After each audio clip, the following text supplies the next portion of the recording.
El presente video divulgativo, La identidad y la ciudadanía, es de la materia Seminario de Interculturalidad y Género del docente Juan Ramón Romero y bueno, presenta un servidor, Juan Carlos Alamillo. Vamos a analizar cuatro aspectos muy importantes. El primero es la construcción de la identidad, donde veremos las desigualdades, veremos la concepción de la ciudadanía actual, donde veremos aspectos que la cultura aporta para la integración, veremos la educación, ciudadanía y género, que es básicamente cómo se va dando la educación en diferentes entornos, y por último veremos la educación intercultural, donde descubriremos el enfoque que tiene esta educación para eliminar desigualdades. Muy bien. En la construcción de la identidad, vamos a ver que todos tenemos creencias y generación de bienestar. Con eso, un individuo lo caracteriza este elemento.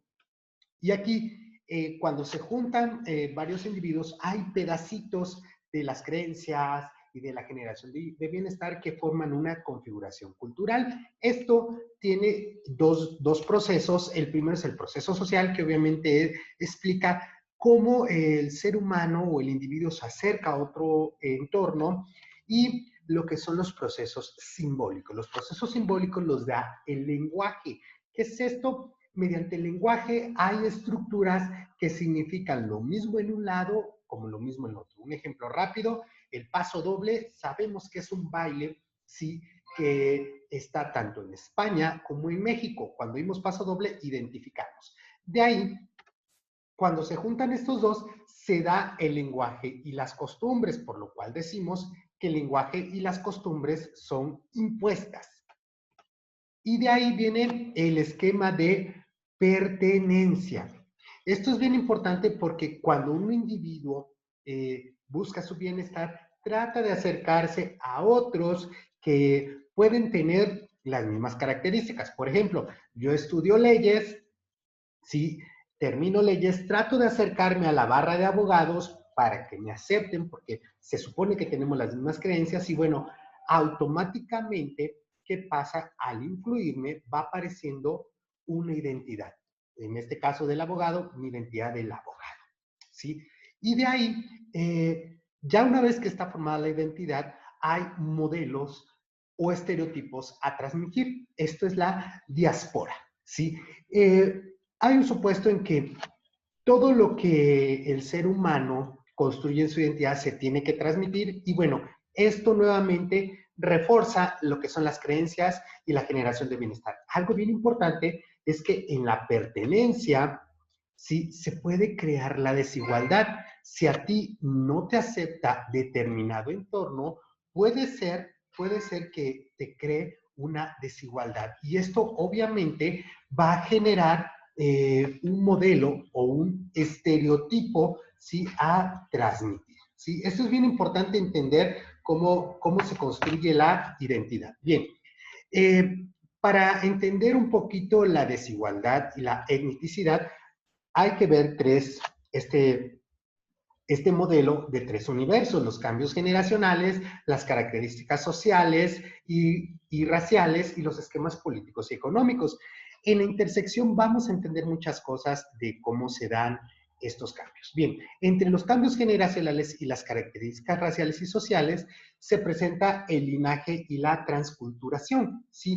¿Qué es esto? Pues son los acuerdos, ¿sí?, que se van dando conforme a la cultura y al tiempo, ¿sí? Entre los esquemas políticos y económicos y los cambios generacionales se presenta la obsolescencia. Puede ser que algunas estructuras que sirvieron en el pasado requieran posiblemente algún ajuste.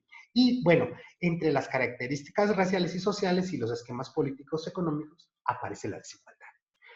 Esto es explicado porque algunos seres humanos o algunos grupos tratan de influenciar en otros.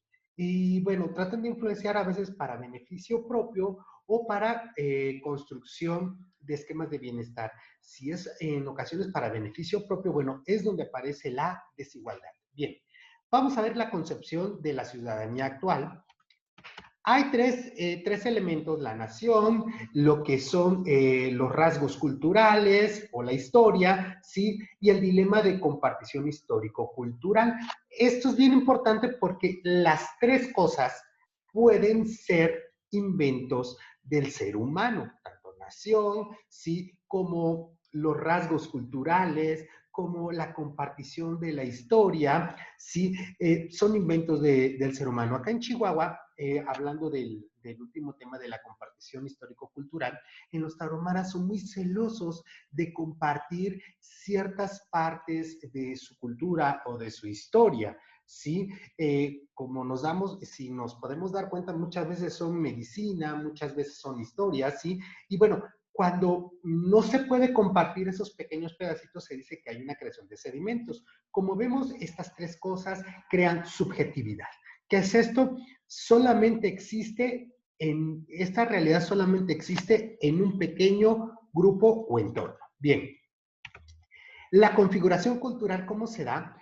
Tenemos este esquema que ya vimos de construcción de identidad, le sumamos la estructura de comunicación, la formación del lenguaje. Tú no te comunicas igual en el trabajo, ¿sí? Con la familia, con los amigos o con las autoridades. Cada entorno tiene un matiz de comunicación. Esto es lo que va formando nuestro lenguaje. Y recuerden que una forma de transmitir la identidad es a través del lenguaje. Bueno, esto da como resultado un proyecto de vida social, ¿sí? Algo bien importante, que no todos los proyectos de vida son iguales. ¿Qué es lo que lo marca? La historia, ¿sí? A mayor conocimiento de la historia o comprensión de los rasgos culturales, como le quieran llamar, hay progreso. A menor comprensión de la historia, pues puede haber retrocesos, estancamientos sociales o un bajo nivel cultural. Bien, en educación, ciudadanía y género, hay que ver este esquema de interacción educativa. Hay cuatro escenarios, que es la formación integral, la pertenencia, el género, la ciudadanía. En las capas superiores son los problemas. Solamente para ejemplificar, vamos a tomar el género. Uno de los problemas que hay es que no hay un proyecto de vida y hay poco espacio para la subjetividad, ¿sí? En el caso de la ciudadanía, están las reglas rígidas de conocimiento limitado y la manipulación escolar para la política. Si esto lo dejamos así, obviamente lo que va a crear es desigualdad y segregación. Por eso es importante que para que esto se empiece a reducir, los problemas se empiecen a reducir y lleguemos al puro centro, ¿sí? Es importante tener un motor. Este motor va a ser el proyecto de vida, van a ser indicadores de desempeño y van a ser planes de estudio. Este motorcito va a empezar a crear movimiento, ¿sí? Y al crearse movimiento, los problemas se empiezan a reducir. Obviamente este motor necesita un combustible. El combustible va a ser el civismo, que básicamente es la compartición de interculturalidad. Bien, por último, la educación intercultural. Necesitamos ver las necesidades que tiene la educación intercultural. En la primera es una acción comunicativa, que es la generación de motivación para que el lenguaje pues haga su función, que es la formación de capacidades. Está la práctica educativa, que es la diversidad de metodologías, la relación maestro-alumno, las formas de evaluación, los objetivos y la medición. Está la ciencia, que garantiza que lo ya probado se actualice y bueno, y se compare con la nueva información que está saliendo con base en el género, en la interculturalidad, en la educación, ¿sí? Y bueno, por último está la acción estratégica, que básicamente son metodologías para que la cultura sea lo más amigable posible con los entornos que interactúan. Acá es importante que el enfoque de una acción estratégica es la no discriminación y el racismo. Obviamente, a ver, para que se dé este escenario, obviamente tiene que haber un orden. Este es el orden que planteamos.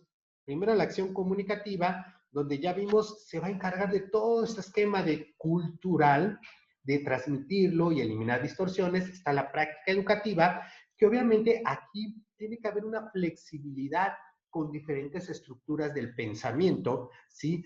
Y básicamente es generar un pensamiento crítico. Está la ciencia, que es la utilización de todo el método científico pues, para llegar a resultados, y está la acción estratégica, que como ya vimos es el enfoque a eliminar el racismo y la discriminación y la formación de liderazgos que ayuden a mejorar los procesos de comunicación.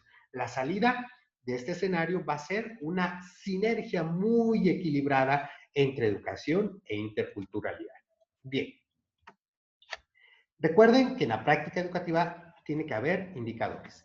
Y bueno, las conclusiones de este video son 4. La primera, nos vamos a centrar que las desigualdades siempre van a ser una oportunidad o un bloqueo, ¿sí? Acá ya el individuo tiene que ver, ¿sí? Cómo formar un esquema de administración de normas, leyes, para que se reduzcan estas desigualdades. La segunda, si, lo que marca el avance o el retroceso de una nación, ¿sí? De una comunidad o de cualquier agrupamiento es el enfoque que haya en la lucha contra la desigualdad. El tercero, es importante que el desarrollo, la educación y el bienestar subjetivo ¿sí? Se transmitan, ¿sí? Se transmitan, pero es importante que en esta transmisión el pensamiento crítico, por medio de la interculturalidad o de los lazos de convivencia, motive a formar estos proyectos de vida social o estos planes sociales donde se refuerce lo que es la identidad y el sentido de pertenencia. Y el último, la educación intercultural, si no existen los debidos medios de evaluación basados en la inclusión, perdón, será infructuosa. Entonces, estas son las conclusiones que llegamos, las referencias, y bueno, pues quiero agradecer su atención a este video, y bueno, me despido deseándoles paz, tranquilidad y buena salud en todo lo que hagan. Hasta luego.